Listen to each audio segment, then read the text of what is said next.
Yeah, viewers all over the world, as you already know, my name is Ogbuefi, Eze-Ana, Ugochitubelu, Oraifite. I'm an ancient high priest. I'm only in charge of Ugochitubelu na temple. And then I'm a family, local as all money teacher. I'm a gas money in charge of Northern Restoration Evangelical Mission.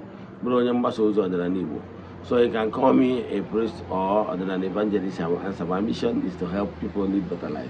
No, but I don't got one case. It's your benefit of public altar. Yes. I don't can call again then with the chair. Now public altar and private altars. Yes. Those public altar, they go an altar with higher voltage than family altars. Ejo mat. In world religion. Across faith. There is Shintoism, Hinduism, Buddhism, and rest of them. I travel to China, money to India.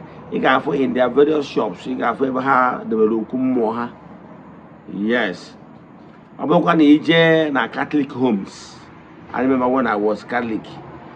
But a strong Catholic homes. You can find na hang with over altar. Either they were the photo of Jesus there, they were crucifix, but there they were a statue of Virgin Mary, Saint Indoors, like Saint Anthony and Saint Francis of Assisi. And so this is many altars. But I can tell you, now the voltage of those mini altars is a little bit small. It's because it's a personal for their personal devotion.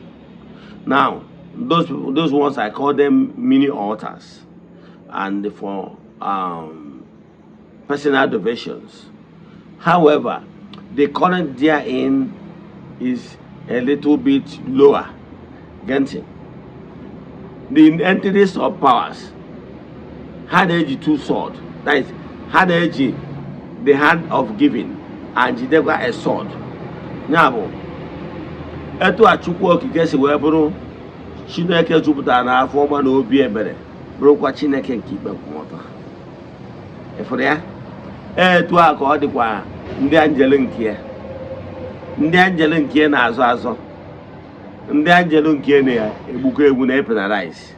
You know, every angel from the light region has duality. Now, Haga Gozi, or Boni may Haggy Gozigi. Haggy discipline Quaggy, me may Haggy you a discipline. Eto akodi ezimonian na mo ezimonian ne. You can't spare the cane and spoil the child. He gets rid of canabo.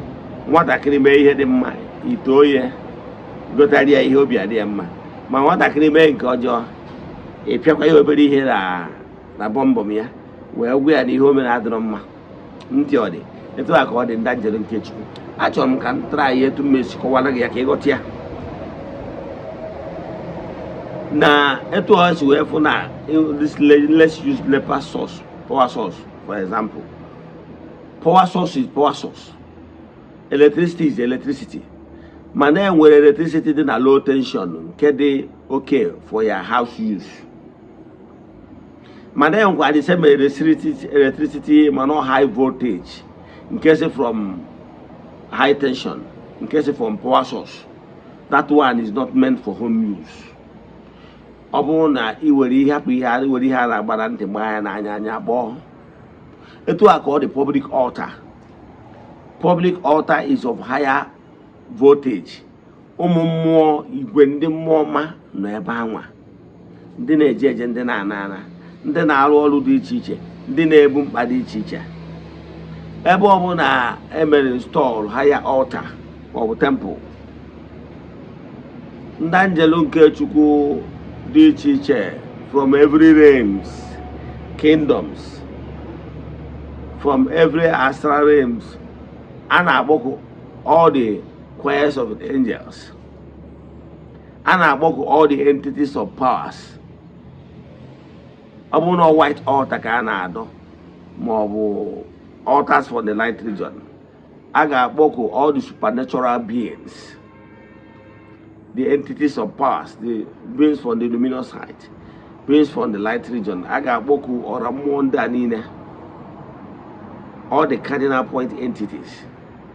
Aga boku from the light region. Is surround because which altar, any altar when they build where primary purpose they build their altar. Whoever that will oversee the altar when inspiration before erecting that altar. Ndangelo never one aduba to attend to people's needs. So I when the mama and them an altar for all. And then where igwe ndị mmụọ na-eso ọtụtụ ndị mmadụ dị iche iche based on their spiritual ranking and maturity. And nọ n'afọ mmadụ dum ka adọ nya bụ altar. Onye batara achọ ịchụ aja nya bụ altar. Enwego millions of entities, millions of beings, millions of beings, both seen and unseen beings, that will be there mountain guards on those altars, especially those altars that face the east. So when the mama did it, thank God and do can recognize group. Then 9 choirs of angels. But I can tell you no more than that.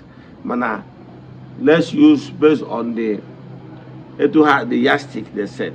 But if you are moving higher into the astra, into the higher realms, you find that name many of them that was not stipulated in the Christian theology. But here na check walu name or more di chiche ndi na-eme di chiche nwere ndị bụ defenders of the altars, and with millions of them. So whenever you are inspired to erect these public altars, and when the moment I know you make a guide, and all have attended to many people and their needs. Mana family altars or personal altars does not have it. Yes, family. Public altars now noka ingantive transformer Gano when was the other arms maka a transformer can give light to different locations and directions depending on how they plotted it. But first transformer will give any side the oku side the oku. And some might be going for far and near. To a course where there are more. So what I'm telling you today is this. You're supposed to have a public altar that speaks for you. Despite the fact that you will personal altars. Yes. Kamalo that your public altars. Public altars is like he gets a faint idea of what public altar is. Public altar, bo hedika okumo. Don't abandon nagimo okumo no yukunegi and wa kajo fonia. All public altar. Each and a public altars, jebebere won't any after effect, because that for those public altar was erected for the benefit of all, or for individual. And now those altars of public interest, and when he had a sigi weta,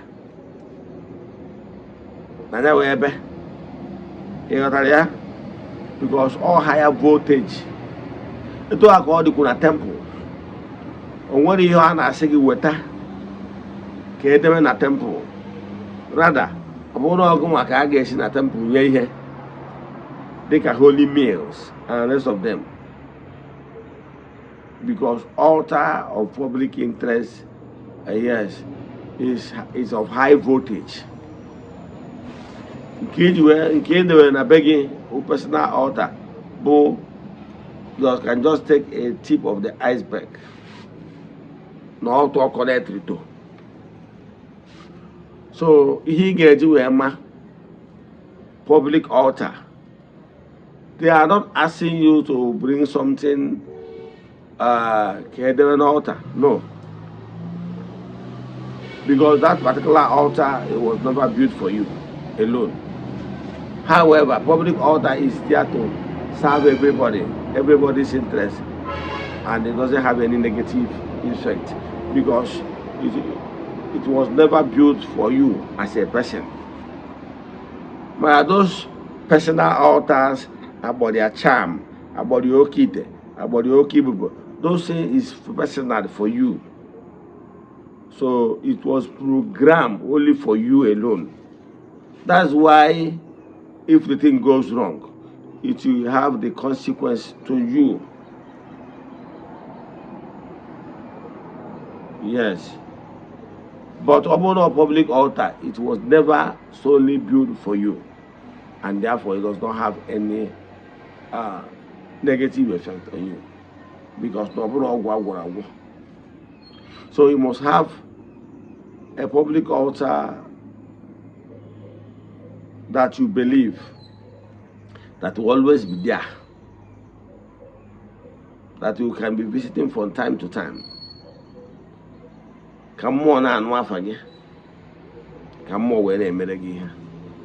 So in our numa, you are privileged to come across this message, not for mistake, not by mistake, but for your own benefit.